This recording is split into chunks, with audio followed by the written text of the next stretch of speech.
1971 থেকে 2016 ৪৫ বছর পাল্টে গেছে বাংলাদেশ সামাজিক অর্থনৈতিক সব সূচকেই। পশ্চিমাদের কথিত তলাবিহীন ঝুড়ি এখন বিশ্ব অর্থনীতির নতুন বিষয়। স্বপ্নটা এখন আরও বিশাল, মধ্যম থেকে উচ্চ আয়ের দেশ, লক্ষ্য নির্ধারিত 2041 সাল। অর্থনীতিবিদরা মনে করেন বৈষম্য হ্রাস, শিক্ষার মান নিশ্চিত করা আর রাজনীতি সঠিক পথে থাকলে সব অর্জনই সম্ভব। 16 কোটি মানুষের বাংলাদেশ। আয়তনে ছোট হলেও যোগান দিচ্ছে সবার অন্ন, খাদ্যে এখন স্বয়ংসম্পূর্ণ আমরা।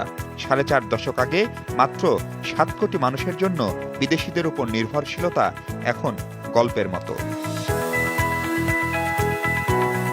একটা সময় বাংলাদেশকে মানুষ চিনত দুর্যোগের দেশ হিসেবে। দিন বদলেছে, দুর্যোগ ব্যবস্থাপনায় এখন role model Bangladesh, disaster victim এখন ডিজাস্টার ম্যানেজার। এদেশে পরিবার পরিকল্পনা কার্যক্রম দারুণভাবে সফল হবে তাই বা কে ভেবেছিল? অথচ তাই হয়েছে।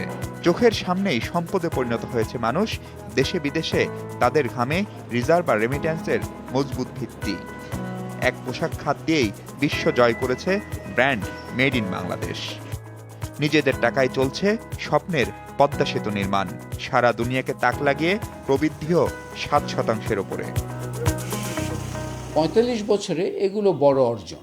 এগুলোর প্রধান কারিগর দেশীয় জনগণ। অনেক দূরে গিয়ে এসেছি, বাংলাদেশকে তো এখন উন্নয়নের বিষয় বলা হয়। আমাদের অর্জন সন্তোষজনক এবং আমাদের পরনির্ভরশীলতাটা কমে আসছে। মার্কিন যুক্তরাষ্ট্র থেকে রাশিয়া কিংবা চীন, জাপান, সব পরাশক্তির কাছে এখন গুরুত্বপূর্ণ নাম বাংলাদেশ। বাংলাদেশের অগ্রগতি চোখে পড়ার মতো। একসময় যারা এই দেশটিকে তুচ্ছ-তাচ্ছিল্য করেছিল তারা ভুল প্রমাণিত হয়েছে। আমি বাংলাদেশের অগ্রগতি নিয়ে দারুণ আশাবাদী। 4.5 দশকে উন্নয়নের সাথে পাল্লা দিয়ে বেড়েছে ধনী গরিব, শহর মফস্বল বৈষম্য। শিক্ষায় দৃশ্যমান উন্নতি হলেও প্রশ্নবিদ্ধ গুণগত মান।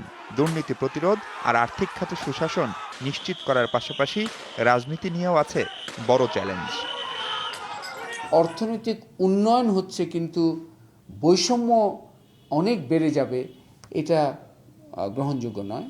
শাসন ব্যবস্থা এবং রাজনৈতিক ব্যবস্থার একটা কোনো টেকসই কাঠামো এখনো পাইনি। কত গ্রাজুয়েট বেরোচ্ছে, অথচ আমাকে অ্যাকাউন্টেন্ট আনতে হয় শ্রীলঙ্কা থেকে, আমাকে মার্চেন্ডাইজার আনতে হয় ইন্ডিয়া থেকে। তো এটা হচ্ছে আমাদের শ্রমের দক্ষতা বাড়ানোর ব্যাপারে আমাদের ফেইলিয়ার। গেল 4.5 দশকে অনেক চড়াই উতরাই পার করতে হয়েছে বাংলাদেশকে। সম্ভবত সবচেয়ে আশার জায়গা সেখানেই। সব সময় সংকট পায়ে ঠেলে সম্ভাবনার পথে এগিয়েছে এদেশের মানুষ। আগামীর সব সংকট তাই কাটবে, তৈরি হবে স্বপ্নের সোনার বাংলা এদেশের মানুষের হাত ধরেই। মাহফুজ মিশু, যমুনা নিউজ, ঢাকা।